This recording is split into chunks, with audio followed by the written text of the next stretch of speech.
Fala pessoal, tudo bem com vocês? Sejam muito bem-vindos, muito bem-vindas ao Pod Trade, esse podcast aqui que é o ambiente que reúne as melhores práticas e os profissionais que são referência no mercado de trade marketing nacional e internacional. Esse aqui vai ser um ambiente onde vocês vão aprender, vão poder fazer networking, vão ter acesso a estratégias e ferramentas para vocês dominarem essa área tão importante que é o trade. Então sejam muito bem-vindos, essa aqui é a nossa primeira temporada e o primeiro episódio. Antes de chamar o nosso convidado, um cara sensacional, que é a pessoa que eu escolhi para dar início a essa grande jornada, eu queria agradecer aos nossos parceiros e patrocinadores. Graças a eles a gente está aqui, começando pela Focus Trade Ações, uma agência de trade marketing especializada, full service. O Grupo Criativo, uma empresa de design estratégico, que atua na parte de embalagem, material de ponto de venda e comunicação. A Full Display, pensa numa empresa que pode produzir todos os materiais de merchandising que a tua empresa precisa para o ponto de venda. O Puzzle, que é um aplicativo de gestão de promotores compartilhado. E a Incentive-me, que é uma plataforma de incentivo. Você vai ter acesso aqui a muitas empresas para te ajudar nos teus desafios de trade marketing, porque o profissional de trade marketing ele não pode navegar sozinho, ele precisa ter estrutura interna e precisa ter também fornecedores e parceiros estratégicos. Bom, chegou o momento de eu chamar aqui um amigo, um parceiro, uma pessoa que eu posso dizer para vocês com segurança, que foi um cara que deu o primeiro empurrão na minha carreira dentro do trade. Se não fosse tu, Marco Antônio Teixeira, eu não sei se eu estaria aqui hoje no Trade Marketing. E eu falo isso com muita alegria no coração. Porque eu me lembro quando eu te conheci lá na Johnson, eu lá com 20 e poucos anos, tu também, né? Tu começando a tua jornada. Cara, então fala um pouquinho de ti, te apresenta para nossa audiência aí. Sim. Seja muito bem-vindo, meu velho. Primeiro, Rubens, muitíssimo obrigado por estar aqui. Não só estar no teu podcast, né, no Pod Trade, que eu tenho certeza que vai trazer muito conteúdo de trade, vai democratizar conhecimento de trade, que eu acho que é super importante, mas também por ser o primeiro convidado, por estrear o podcast, né? A gente já participa de muitas ações juntos, né? Tanto trabalhando, tanto no trabalho, quanto nos seus cursos, mas eu fico feliz em poder partilhar esse momento. Acho também que é justo a gente começar junto, porque nós começamos nossa carreira e a construção, né, da área de trade. Eu vou chamar nós dois aqui, junto com vários outros profissionais, né, aqui dessa área, de catequizadores de trade no Brasil. Então, estou muito feliz de estar aqui. Muitíssimo obrigado pelo convite. Espero fazer jus aí a honra de estar presente aqui e poder democratizar o conhecimento de trade. Fantástico, cara. Não, e assim, é uma jornada, né, Marquinhos? Parece que a gente, tu brinca, né? Entra no túnel do tempo. Parece que a gente o trade está sempre iniciando uma coisa, ele evolui e de repente tem que dar um passo atrás. É muito. Ele além de ser mutante, assim, mutável, ele também ele te arremessa às vezes para o passado para que nas organizações elas te puxem para você recriar as origens do trade. Sabe aquele eterno ciclo de fazer o básico bem feito? Uhum. E aí no eterno ciclo de fazer o básico bem feito, há necessidade de se voltar às origens da necessidade dos fundamentos de trade dentro das corporações. Então, nós vivemos esse mundo tão dinâmico e ao mesmo tempo te puxando um pouco, voltando com a gente um pouco para o passado para falar, olha, não podemos perder aqui a referência da importância de formar um bom trade com fundamento dentro das organizações. Não dá para desistir nunca, né? Mas fala um pouquinho para nós assim da tua jornada. Eu te conheci lá em 2007 na Johnson & Johnson. Tu era trade canal ou trade categoria? Eu era categoria. Talvez saia até um pouquinho antes. Foi em 2006, 2007. Agora não vamos precisar as datas, não. Tu tava lá naquela função louca, trade canal, trade categoria, e hoje, desde lá, por quais empresas tu passou, que trades tu viu? Legal. Conta um pouco da tua experiência, porque assim, né, pessoal, todo mundo quer saber qual é o caminho da implantação do trade marketing, né? Qual que é esse caminho? Por onde ele começa? Varia de cada empresa para cada empresa, momento profissional. Conta para nós um pouco da tua jornada ao longo das empresas e dos teus momentos de trade. Lógico. Eu esse ano vou completar 27 anos de experiência profissional. Né? E como organizações, eu fiz parte de algumas grandes organizações no Brasil. Né? Comecei minha trajetória na Nivea, né? Já ainda muito novo, né? Então lá foi uma trajetória mais como estagiário, fiquei 2 anos. e depois ingressei no programa de trainee da Johnson & Johnson, onde fiquei 9 anos. E foi durante esse período que eu tive meu primeiro contato com trade para entender o que era trade. Tive, óbvio, o privilégio, a sorte, né, o timing, né, aquelas coisas que a vida te proporciona, para estar presente e formar uma das primeiras áreas de trade no Brasil. Obviamente que existe uma liderança para essa área, que na época era uma liderança comercial, né, que até hoje me agrada bastante. O trade está sob a gestão da liderança comercial, né, um modelo que para via de regra que eu prefiro. Mas dali para frente eu sempre estive com trade. Então eu fiquei 9 anos na Johnson & Johnson, depois passei mais 5 anos num laboratório francês chamado Pierre Fabre, né, um laboratório de dermocosmético, que possui a maior marca de dermo da Europa, que é a Avene. E fiquei 5 anos lá também. Uma das áreas sob a minha responsabilidade era trade. Depois fui, em 2014, no início de 2014, fui para a Hypera Pharma, que naquele momento era a Hipermarcas, né? Existiam 2 grandes divisões, a Hipermarcas Pharma e a Hipermarcas Consumo. Eu fui para a Hipermarcas Pharma e também, desde o início, né, responsável também pelas operações de trade, vendas e as operações de trade. Então, fiquei lá durante quase 10 anos. E esses quase 10 anos também formando a área, estruturando a área, tanto a área comercial, merchan, OL, trade. Tinham várias responsabilidades, mas sempre trade me acompanhando na minha jornada. E aproximadamente 1 ano e meio, também migrei, estou numa nova fase. Agora estou no Axê, no Laboratórios Axê. Já é um dos maiores laboratórios do Brasil, um lugar maravilhoso, assim, incrível. Achei uma empresa incrível, tem quase 60 anos de história. E com uma missão importante também, que é uma missão de estruturação comercial. Uma delas é uma das minhas frentes de trabalho, estruturação completa comercial da companhia. Então, vendas, merchan, OL, tanto para medicamentos de marca, RX, MIP, Dermo, quanto para genéricos, e a criação e estruturação de uma área de trade. Ou seja, anos depois, estou aqui profissionalmente também fazendo o que óbvio está bastante dentro do meu escopo, do meu know-how, mas criando uma área de trade marketing forte, estruturada, que obviamente vai ajudar a companhia a obter melhores resultados. Esse então, é o túnel do tempo, então. Esse é o que eu sempre brinco com você, que a gente, por vezes, do trade parece estar preso no túnel do tempo. Porque coisas que a gente fez lá atrás, a gente continua repetindo, né? Óbvio que pela experiência, a gente viu tanto que é já importante a construção de uma área de trade nas corporações. Simplesmente não dá para viver sem uma boa área de trade. A gente vai falar um pouquinho sobre isso aqui.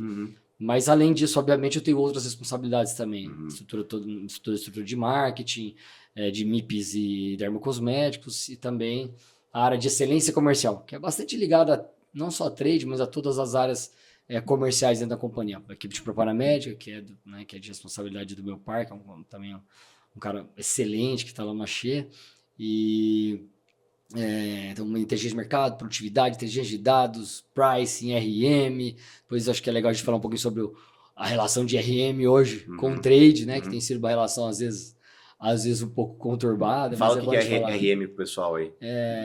Nos últimos anos, muitas das grandes corporações trouxeram para dentro da área de negócio uma área que se chama RM, que é Revenue Management. E essa área de RM, a especialidade dela é entender a melhor alocação dos recursos da companhia, principalmente os recursos comerciais. Então, estudos de payback das ações, ROI, ou seja, onde melhor alocar os recursos da companhia. E ela, por vezes, se choca com algumas outras áreas. Então, assim, o desafio aí e a missão de áreas como a de trade, por exemplo, né? Que é o nosso principal tema aqui, e com RM é que elas trabalham em conjunto, trabalham de maneira sinérgica e não sobrepostas.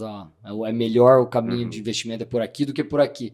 Isso cria uma certa animosidade. Então, o desafio é esse, mas empresas que hoje trabalham bem em equipe e que constituem aquela visão de que a somatória das estratégias das forças ela é melhor do que simplesmente a disputa de força entre áreas. E eu tenho vários exemplos de empresas que estão cada vez mais trabalhando, por incrível que pareça, né? Cada vez mais empresas trabalhando melhor em time, em conjunto. tem tido muito sucesso, né, com essa junção de áreas de RM e trade. Tá? Pois é, porque o trade fica embolado às vezes no meio de muita área, né? Puxa, Então, o trade é uma área embolada, né?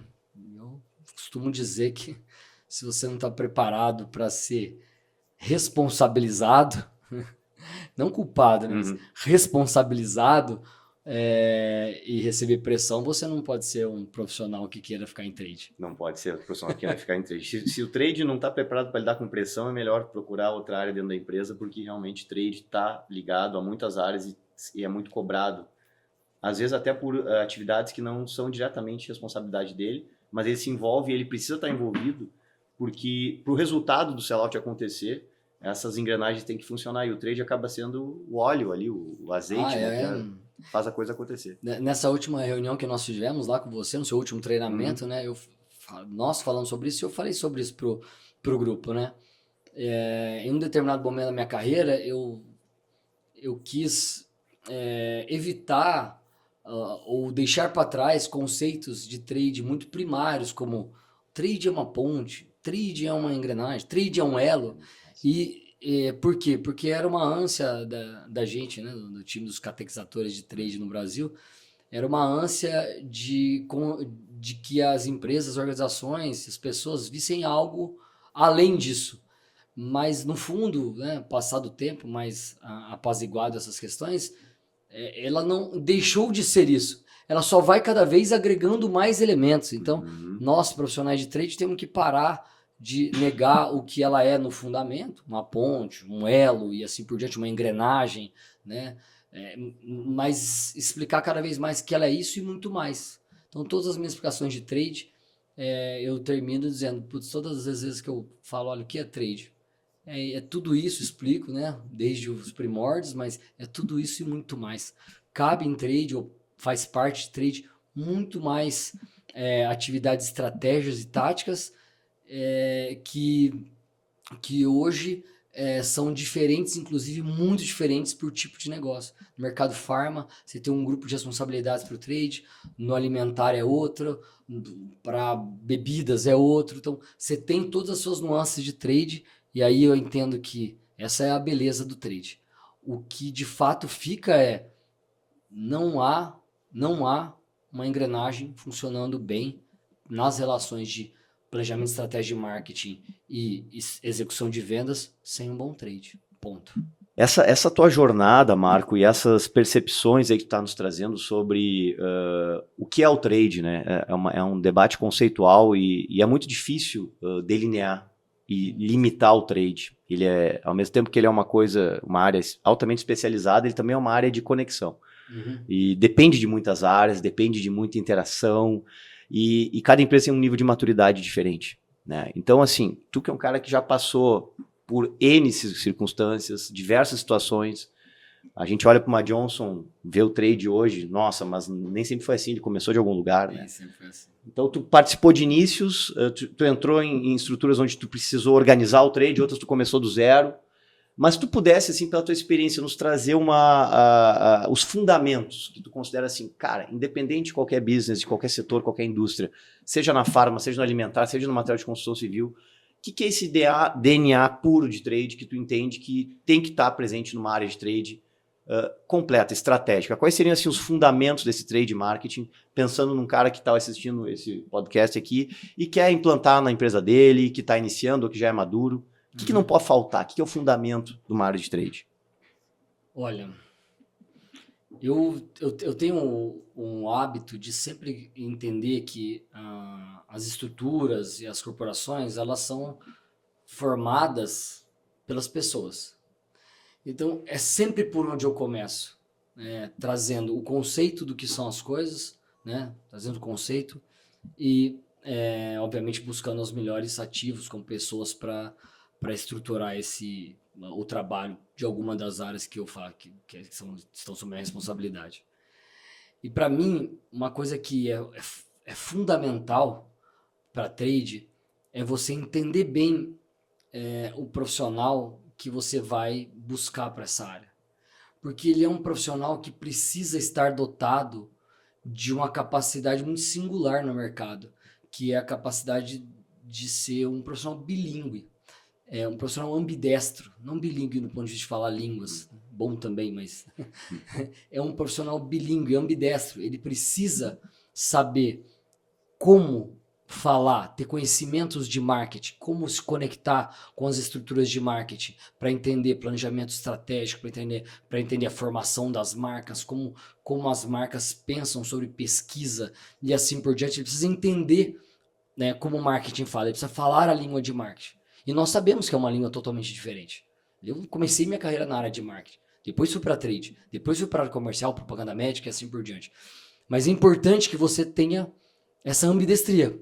E de um outro lado, também ter a capacidade de dialogar com vendas.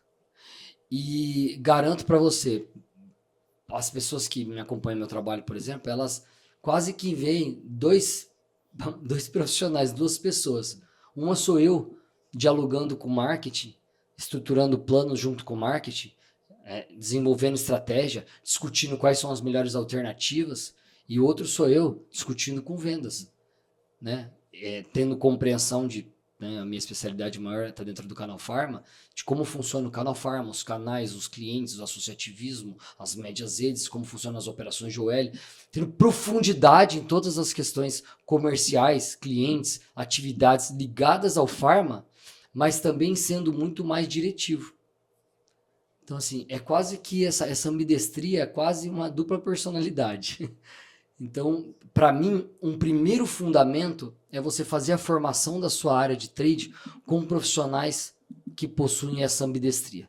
Senão você vai ter profissionais que você julgou em algum momento bons profissionais, capazes, etc. Mas na hora que você coloca nesse universo de trade que é pressionado pelo resultado, um universo de trade onde você é responsabilizado, sabe aquela coisa, se não tem responsável, o responsável é trade, você junta esse universo e você fala agora, fale duas línguas, discuta com o marketing, planos de marketing, as empresas mais evoluídas, elas não têm mais o que a gente vivenciou no passado, marketing plan, elas têm brand plan, e os brand plans, eles estão constituídos de atividades, da estratégia da execução, que quem faz, obviamente, é trade. Tá dentro do know-how, tá dentro dos skills de trade fazer isso. Então, para você fazer essa construção, você precisa ser um profissional que tenha fundamentos de marketing. E de outro lado, quando você está em vendas, um profissional de trade, quando você está dialogando com vendas, um profissional de trade que não tem o conhecimento profundo de vendas, e eu estou falando de cliente, canal, um conhecimento profundo mesmo das operações de trade, de tributos, né, de tudo que é inerente às operações comerciais, ele nunca vai conseguir transformar a estratégia da marca, do negócio, em uma estratégia de execução executável. Então, esse para mim é uma dica importante para a construção, né? A área depende disso e você precisa de profissionais que tenham essa representatividade, conhecimento nas duas áreas e ambidestria para trabalhar como um bom profissional da área de trade. Puxando um gancho aí com o que tu falou, nessa dupla personalidade do trade, né, que uma conversa mais com marketing, outra conversa mais com vendas, a gente vê dentro das empresas o desdobramento da área de trade em duas verticais, trade canal e trade categoria. É muito comum o pessoal me perguntar, Rubens, o que faz o trade canal, o que faz o trade categoria? Para mim está muito claro, baseado no que foi dito aqui. Trade canal conhece profundamente as características das operações, a dinâmica, canal, cliente, região, todas essas especializações ligadas a vendas. Já o trade categoria é aquele trade que conversa com marketing, que entende a estratégia do portfólio de produtos, que entende o posicionamento estratégico, que tem essa postura. Porém, nem sempre a gente vê o trade tão presente, né? Muitas vezes a gente vê um trade muito merchandeiro. Aquele trade que prefere receber do marketing, receber de vendas o briefing do que deve fazer. Exato. E vai lá e faz. Se envolve com o material, com a campanha, com o promotor, ou seja, com a parte tática e operacional. E não tem esse estofo aí, né, de chegar e discutir estrategicamente e eventualmente até questionar, né? Como é que esse trade, cara, que tu tá no nível de maturidade, né, faixa preta, 10º dan já, que numa reunião com o diretor tu é diretor já, mas de comercial, mas assim, um diretor de trade com um diretor de vendas e um diretor de marketing. O diretor de trade tem que ter uma postura, né, cara? Tem. Ele tem que saber dizer não, né? Fala um pouco dessa postura do trade, que não é o bombeirão faz tudo. Eu, assim, concordo em gênero e grau com você e acho que muitas das áreas de trade, principalmente as do alimentar, mas elas se formaram e elas caíram nessa armadilha de se transformarem em trades táticos e trades merchandeiros e, por fim, reconhecidos como fazedores de material de ponto de venda. Uma tristeza, né? Porque a função da área, esses 30 anos de formação da área, pelo menos no Brasil, ela tem muito mais elementos estratégicos. Muito mais, infinitos elementos estratégicos. E não só elementos estratégicos, mas se você pensar em grandes corporações também, a área de trade como catalisador, ela evita a gestão do caos. Você consegue pensar uma área de marketing, por exemplo, parruda, de grandes negócios, com diversas gerentes de marketing, gerentes de produto e assim por diante, tentando estabelecer suas prioridades para uma área comercial também grande, numa grande corporação, tentando fazer com que essa trama se conecte, todo mundo falando com todo mundo. Não existe um processo de um processo comercial completo sem um catalisador que é o trade. Então, assim, isso é super importante. E hoje a gente assiste essa um pouco, por vezes, né? Nem todas as áreas, mas assim, até trades que partem de bons princípios e bons fundamentos, se transformando em trades que no final são responsáveis por material de merchandising. Mas voltando à minha fala, o trade, ele é também responsável pelo material de merchandising. Nós não estamos excluindo o fato dessa responsabilidade, mas ele é responsável por isso, pela inteligência do material, pela quantidade aplicada, por quanto ele teve de retorno, material, tudo isso. Mas eu queria ressaltar mais coisas ainda, Rubens, porque nós entendemos bem essas diferenças entre os trades mais especialistas em clientes, como o trade canal e o trade categoria. Eu vejo cada vez mais, e tenho estruturas assim, inclusive, com o trade com outras vertentes. E o trade digital? Pois é. A estrutura de trade é responsável pelo desenvolvimento de todo o canal digital. E qualquer eu não sei os números mais de cabeça do canal alimentar, mas do canal Farma, o digital já representa quase 18% da operação de vendas. Quem é o responsável pelo desenvolvimento do trade digital, do canal, né, do canal digital das grandes redes, das médias redes e assim por diante? É o trade.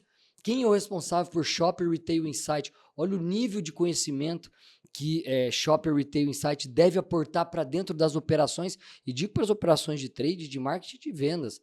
Condução de pesquisa, né? Pesquisa de shopper, condução de GC. Hoje nós produzimos até GC de PGCs, planos de gerenciamento por categoria, de medicamentos. Olha onde chegou o trade. Nossa. Né? Gestão de CRM, gestão de margem. Existem tantas, infinitas atribuições e responsabilidades estratégicas do trade, que um trade que hoje está se apequenando e ficando responsável por um trade mais tático, está perdendo a oportunidade de promover uma transformação na sua companhia. Pessoal, deixa eu rodar aqui para vocês agora um vídeo falando sobre a Focus Trade Ações, nosso grande parceiro de realização dessa primeira temporada do Pod Trade. Dá uma olhadinha e vê como é que a Focus pode revolucionar as operações de trade da tua empresa. A Focus Trade Ações é uma empresa full service especializada em trade marketing, oferecendo soluções completas e coordenando atividades com a melhor experiência e abrangência nacional. Com mais de 86 bases logística e uma rede de parceiros em todo o Brasil, garantimos resultados eficazes e personalizados para nossos clientes.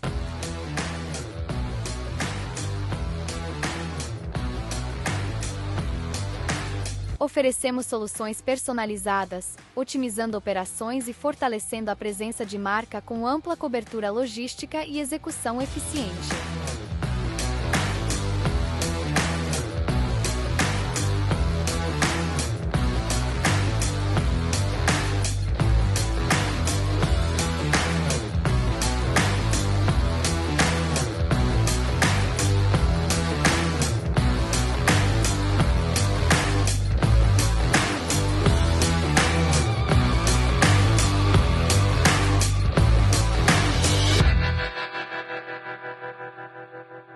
Essa nossa primeira parte aqui do podcast, ela foi uma jornada fantástica sobre os fundamentos conceituais do trade, um papo mais sério, né? A gente está aqui, também é o primeiro episódio, primeira temporada, então nós estamos também aprendendo.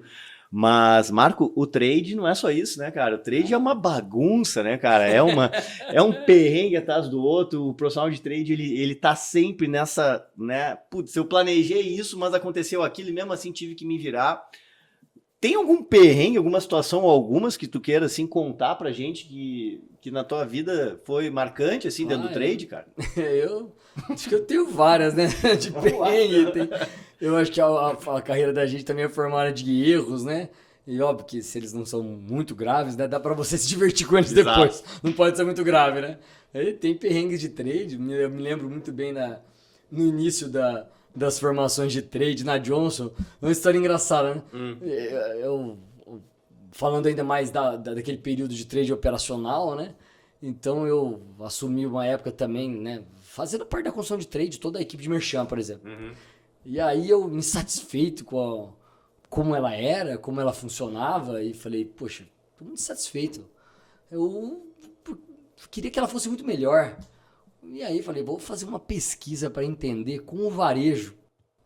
Coisa de anos atrás, né? Eu mais novo também, querendo entender como funcionava. Vou fazer uma pesquisa com o varejo de qual é a percepção do varejo sobre as equipes de merchandising, quais são as melhores, etc. E fizemos um formulário e fizemos a pesquisa. Aí rodamos a pesquisa, isso muitos anos atrás.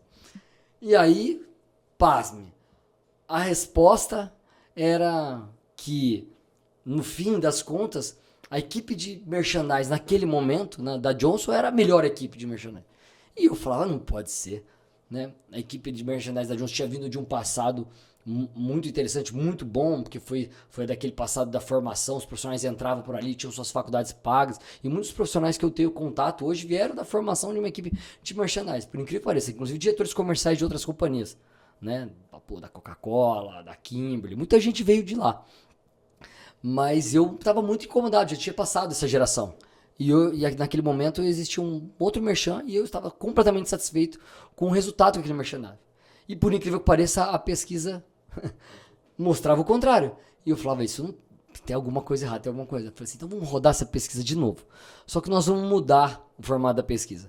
Nós vamos fazer perguntas no sentido de que, para o varejo, qual é a equipe de merchandising a pior, a mais difícil. E aí rodamos a pesquisa. E na época vieram, não vou citar o nome aqui, sim, mas vieram outras empresas concorrentes no mercado até hoje, que trabalham muito bem merchandising, e os relatos depois da pesquisa, da pesquisa textual, dizia, essa empresa é muito difícil, eles cobram muito, eles determinam o espaço na gôndola que pertence a eles, etc. Então, era um aprendizado muito grande de que você tem que saber perguntar para você saber qual é a resposta obter. Porque perguntar quais eram os melhores, quais melhores práticas eles tinham, etc.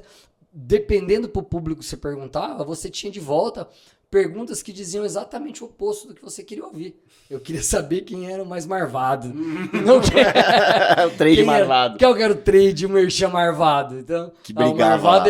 Então a gente foi em busca, a partir dali, eu passei a buscar sempre qual é o mais marvado. Quem é o mais marvado é o melhor. Tem várias outras também, desse aprendizado. Muito bom. Como a gente aprende com merchandising, né, cara? Poxa, a gente aprende mais, né? Assim, essa questão do momento da verdade, sendo um ponto de venda, ele serve para todas as categorias e profissionais, independente da área, marketing, trade, vendas, que não tiverem essa vivência próximo da loja, do balcão, da farmácia, né, no caso, próximo da loja do alimentar, não importa o que, simplesmente faz coisas e pensa de maneira descolada da realidade. Falando nisso, eu queria, né, que a gente tá chegando no final desse primeiro bloco aqui, que tu falar, claro, 10 minutos não vai dar para falar quase nada, mas assim, ó, mercado farma, que mercado complexo, né? Que é esse trade no canal Farma, né? Onde tu tem lá a propaganda médica, onde tu tem o produto que precisa de prescrição, onde tu tem o MIP que pode estar na prateleira, onde tu tem o genérico, onde tu tem a marca referência. O Axé trabalha em tantas frentes. tenta pincelar um pouco assim, ó, esse trade do canal Farma, falando agora da tua expertise, que é esse setor. O que tu vê de futuro, o que tu vê de tendência, como é que funciona?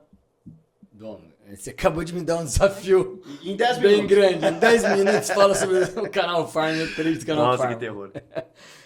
Bom, primeiro o canal Farma é tudo que você falou. Ele é um canal extremamente complexo, ele é composto, né, de mercados e submercados muito diferentes entre si.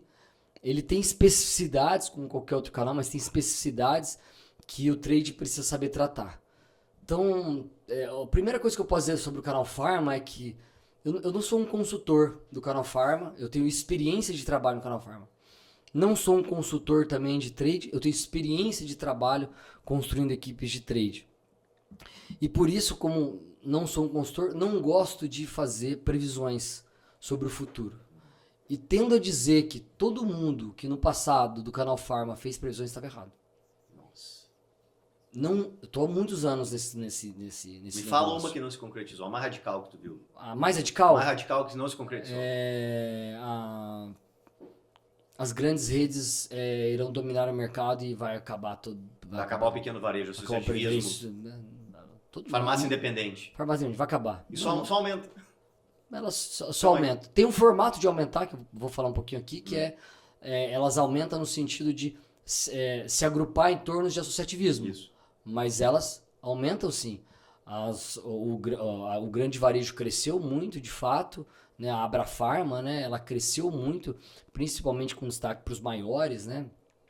Varejistas, mas tem varejistas também médio que se destacaram muito, né? Em cada região geográfica. Aprenderam a jogar o jogo versus os nacionais, né? Então, o mercado realmente ele aumentou de tamanho, né, para o grande varejo. Mas a grande transformação não veio daí. A grande transformação veio do associativismo, né? O associativismo hoje é um canal muito forte. Foi o canal que nos últimos 10 anos mais cresceu. Mais que as redes. Mais que as redes. Eles cresceram mais que as redes. Porque eles não só abrem lojas, mas eles também englobam lojas que são provenientes do canal Independentes. Então ele foi o que mais cresceu. Só que a diferença é que essa loja englobada do canal Independente para dentro de associativismo, ela passa a ter capacidades, né, através da matriz do associativismo, que ela não tinha antes. Ganha e escala. Ela multiplica seu faturamento.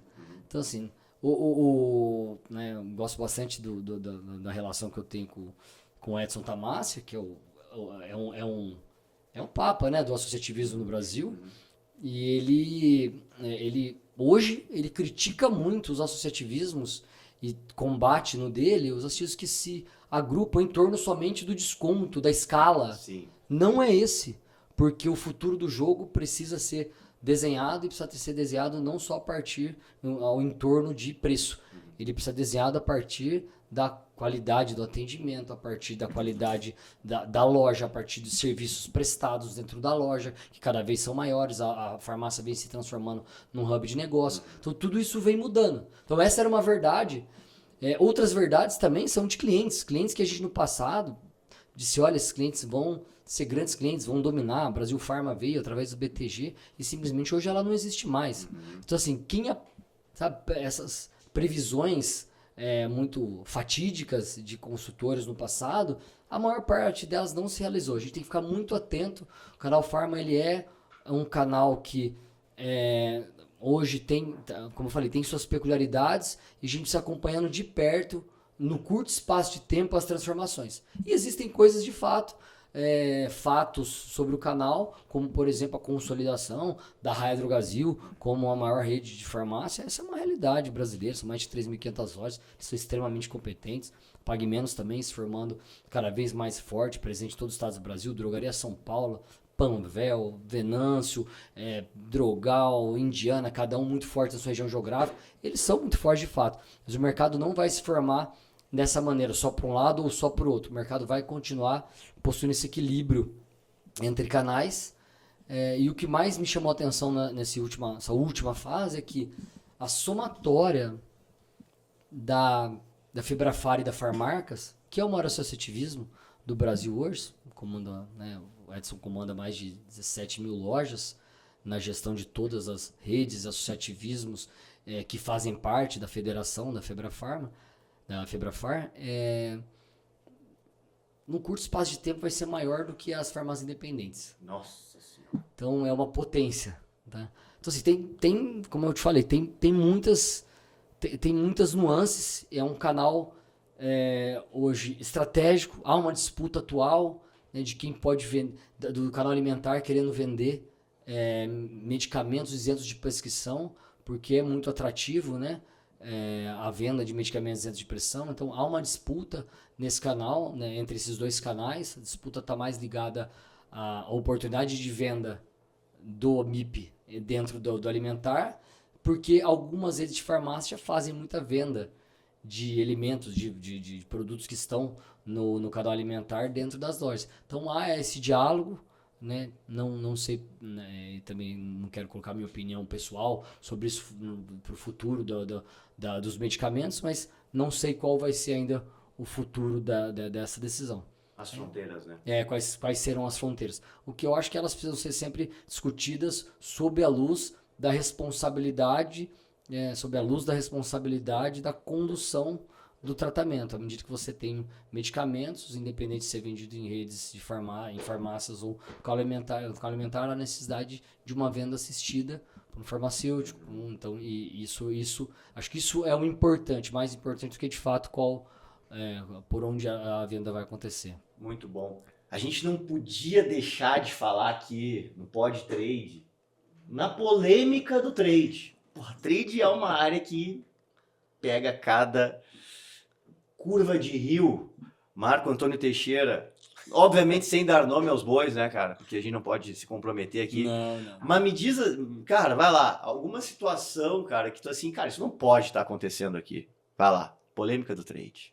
Bom, você me coloca em maus lençóis, né? É bom pra caramba, vamos lá, velho. Essa é uma área, por ficar entre áreas internas como marketing, entre áreas como supply, hoje, né, a trade está presente muito com supply, com vendas e com clientes, que se tem uma área que participa ou se envolve em polêmicas, é essa. Quando tem uma polêmica, um problema muito grande, na minha experiência aqui, no cliente, em vendas, quem em vendas aciona? Trade. Porque é o reforço que eles precisam para resolver a polêmica, para não resolver, né, também, que é outro caminho. Né? Então, assim, o trade vive em polêmica. E as polêmicas são as mais diversas. Dentro da companhia, as polêmicas elas são tão relacionadas desde da relação de quem, que é uma polêmica histórica de trade, né? De quem é a verba de trade. Isso é uma polêmica, nossa. De quem é a verba de trade? A verba de não trade. É do trade? Não, ela é da companhia. Como todas as outras verbas. Mas quem é que usa? Quem é que aperta no botão? Quem define o uso? Quem define o uso é a trade. Mas não é o vendedor, não é o que account, não é o varejo? Não, é trade. Vai dizer que o varejo não manda no trade. Não, tenta todo dia. Tenta todo dia. Mais uma boa polêmica. Tenta todo dia mandar. Como é que o varejo tenta mandar no trade da indústria? Ó, varejo tentando mandar no trade da indústria. É o JBP? É mais do que isso. O varejo, hoje, ele tem uma capacidade de análise micronizada, né? Então, ele traz para você, dentro da sua região, para você, indústria, dentro da região de atuação dele, como se comporta cada um dos nossos produtos em market share. Essa capacidade de análise micro faz com que eles tenham um viés de desenvolver plano para si que não necessariamente sejam os planos que você quer. Então, toda hora, porque os planos deles estão diretamente ligados a, olha o meu dia de estoque, a quantidade de lojas que eu tinha produto, mas não girei. Então, os planos são 100% baseados em indicadores operacionais da operação de varejo.